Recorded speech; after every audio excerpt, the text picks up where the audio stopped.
first of all, how did this even seed bed itself? Like, what was the... So give me like the Cliff Notes version of what Diakonia is. What's the genesis story here? I think like one of the biggest starts to it was, my kids are watching, Marvel stuff, and I grew up on comic books, and X-Men, Spider-Man. My dad collected Spider-Man. Yeah. And he had I think he sold them in the late 80s. He had every one of them except like 3. That's a bad sale. I know. He could have waited when the movie started coming out. But he decided, and I think he bought hang glider equipment with him. So I don't. Again, bad financial. yeah, whatever. Who would have known exactly that the geeks were going to take over the world? You were a fan of these comic books before it was cool. Oh no, I read. That's to your credit. Oh yeah, it's woo. There was you and 5 other people. You in every high school in America. Well, we grew up. No girls to be seen. Well, no. Yeah. They weren't fun back then. Me in 10th grade with my Wolverine T-shirt. Was not getting kicked. That was. But now that has a crazy magnetism. That's my point.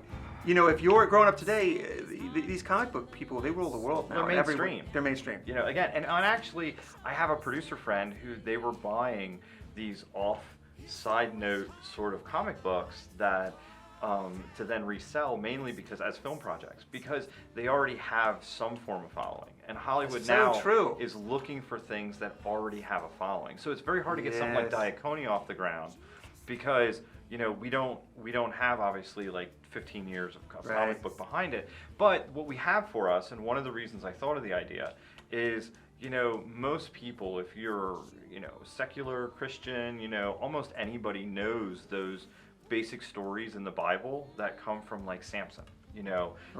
People know Samson. Almost anybody you say Samson, they're super strong dude. Right. And I was watching Marvel movies with my kids.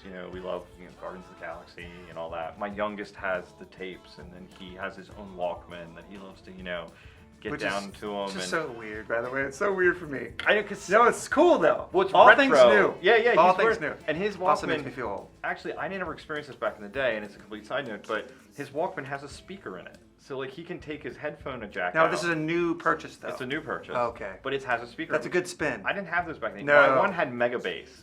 I did have Mega a Mega Bass. The Mega Bass button. Yes. And that which, by the way, amazing. I don't know if it delivered any Mega Bass, but it was still a really great get. It was just an awesome button. It was an awesome button. When you hit the Mega Bass, you were ready, And so my son, sometimes he has these 70s, one-hit wonder songs going. Right. But I'm watching this stuff and I'm like, well, it's kind of frustrating because here is this whole base for building some amazing stories off of the fact that there were these people that had great powers, and they weren't bit by spiders. They weren't mutants. They weren't. These are things that pretty much most people just know about. Not only that, they're the myth that has grafted into every part of our society, even if you don't know it. Even these comic books are really just manipulating that source material. That's what they're doing. They're using epic Christian mythology, which I do not believe it to be mythology, but mythology in an academic term. Yeah. Epic myth, how we explain the world around us, and they're grifting. Yeah. They're conceptually great. All the ones that work are using the Christ model, Superman being the most clear version. Yeah. That doesn't work without that very clear good, evil, somebody that can save you.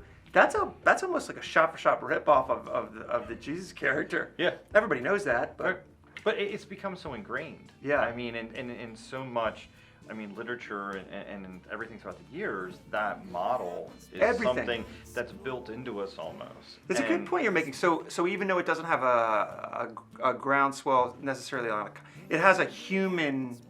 It just has a built-in human common denominator, is what you're saying, because it's just there. We all believe in it already. We all know it. We know those concepts. And there's just a common knowledge, much like comic books. In the sense, it's a good point. People grew up reading them, and now it's we can make them look real, and see them.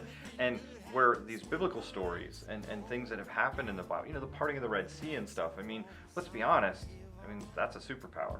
You know what I mean? Right. If somebody could part a sea, no doubt, that would be pretty impressive. Yes. But it's things somebody takes a donkey skull and slays an entire army. That sounds straight out of Marvel 6 or whatever. I mean, yeah, Yep, it's yeah, definitely that's coming down, Endgame, coming to a theater you know, near you. like an It Endgame. is. You know, they could have slaughtered every. This is stuff though. Like, if you're a person of faith, you obviously believe in. If you're a secular person, you've heard of. Right. Most people have heard of. You know, most people have heard of these stories. Right. And I thought to myself, well, my kids are like geeking out over all these comic books, like type characters, over, you know, the kid getting bit by the spider that now can be a spider, you know. But I was like, well, you know, these are things like realistically a lot of people believe in. Right. They're not just something somebody made up. Like, why couldn't we base something in that? Like, why couldn't we reintroduce the things that were the first superpowers? Like, I kind of think these are the first superpowers. Yeah. You think it's what you want.